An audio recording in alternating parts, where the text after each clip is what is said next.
I've never really given that much thought to how people whose intellect are decisive in my views come to occupy a place in the house of my reason. I can think of some examples, and maybe that will help me spur ideas for this conversation, but what I'm waiting for, I'm at Tacit. I'll tell you what Tacit is.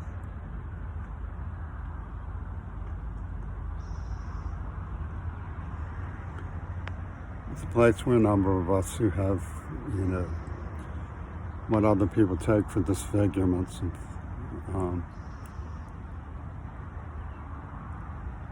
or when normal times together, passing time, arts and crafts and so on. But the book I'm waiting for is a book by Michael Kellogg. I've let a number of very precious treasures go around here, none of which I want back. I gave them to people I feel were deserving, and I become acquainted with them. Sometimes becoming acquainted with the book is enough. I know where to find it if necessary on Internet Library Loan, for example.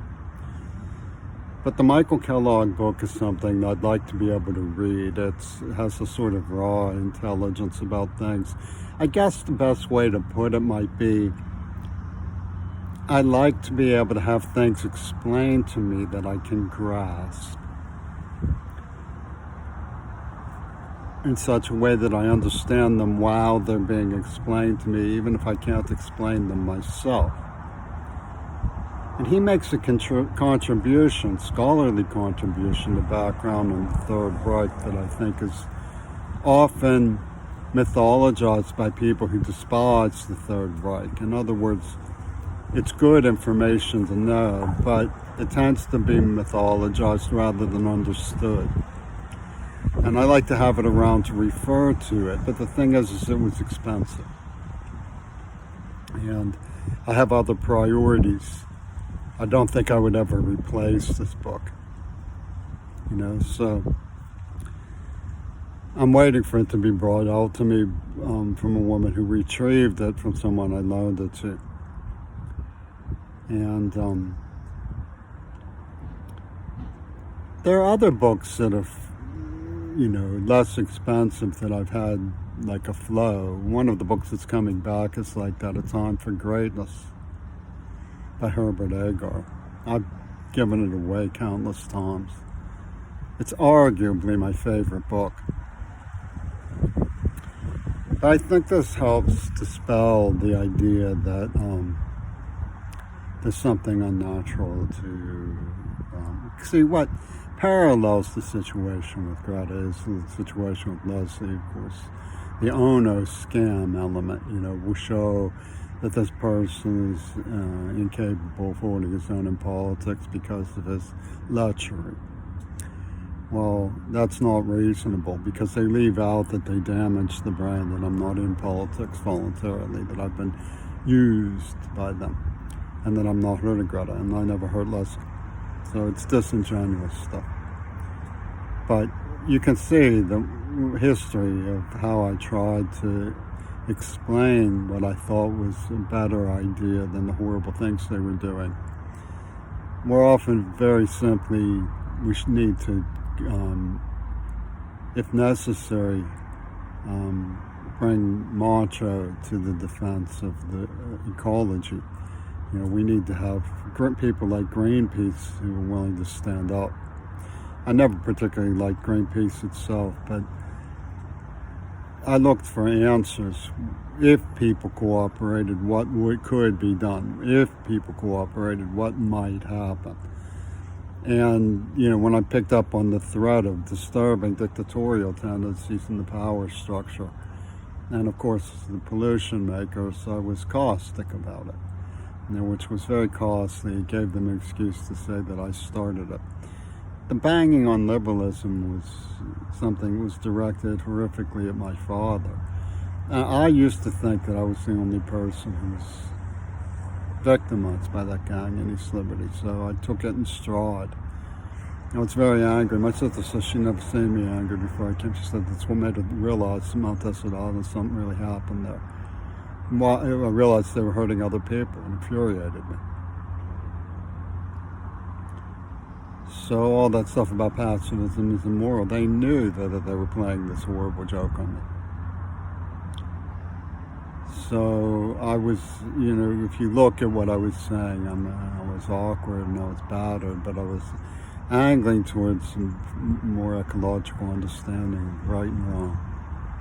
So it's perfectly natural that I would have been bowled over by them. I don't see anything unusual about that at all.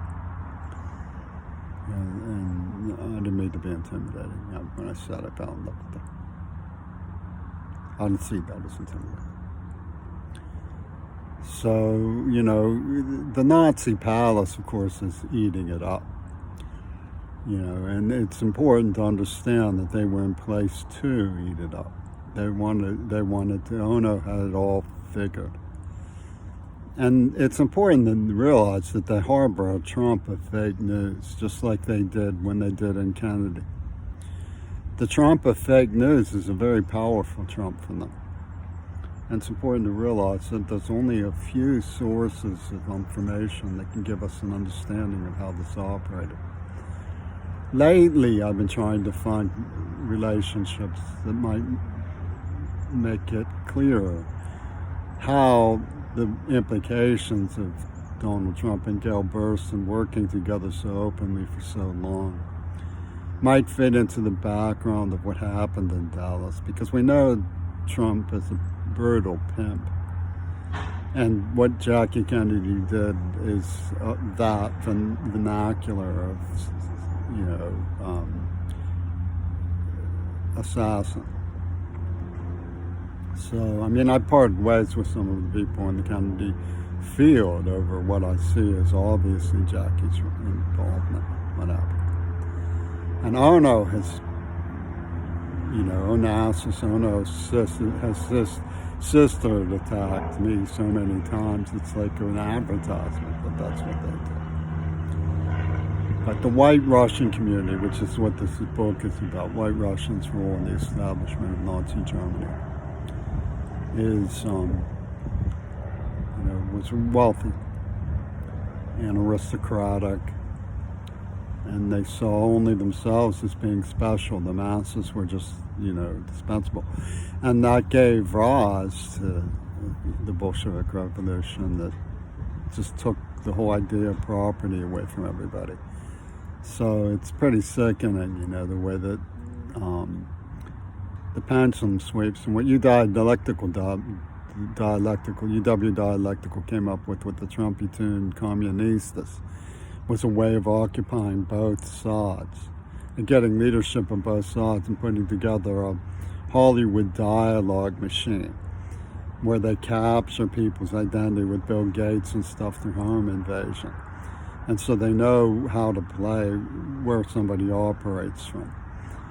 And they use me as a sort of testing mechanism for just how far and how brutal and how cruel they could push it. And it's devious of how vicious it was.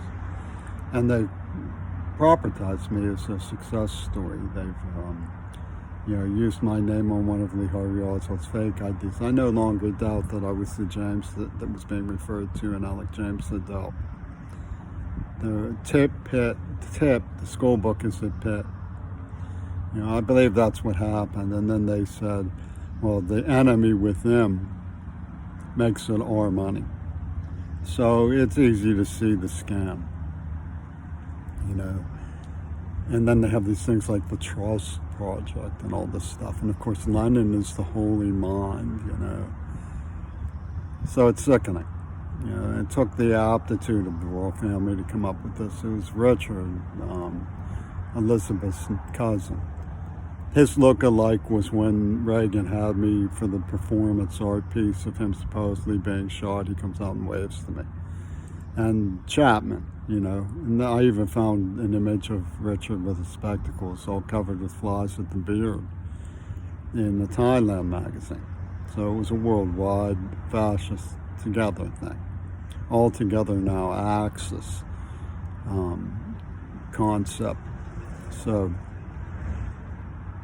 I believe it's their willingness to just scuttle innocent people that endanger scuttle, not mine. I mean, it wouldn't take love for Greta to want to protect her. I mean, the innocent person, that's the nature of law and society. I don't understand how anybody could want to turn that into a statistical analysis thing. The way that the Trumpy-tuned communistas do. It's too despicable. But there's a lot of things that go on in the studies of fascism, the way they use double agents, And Lee Harvey Oswald was known to be a double agent, which bore the stamp of Allen Dulles' mind.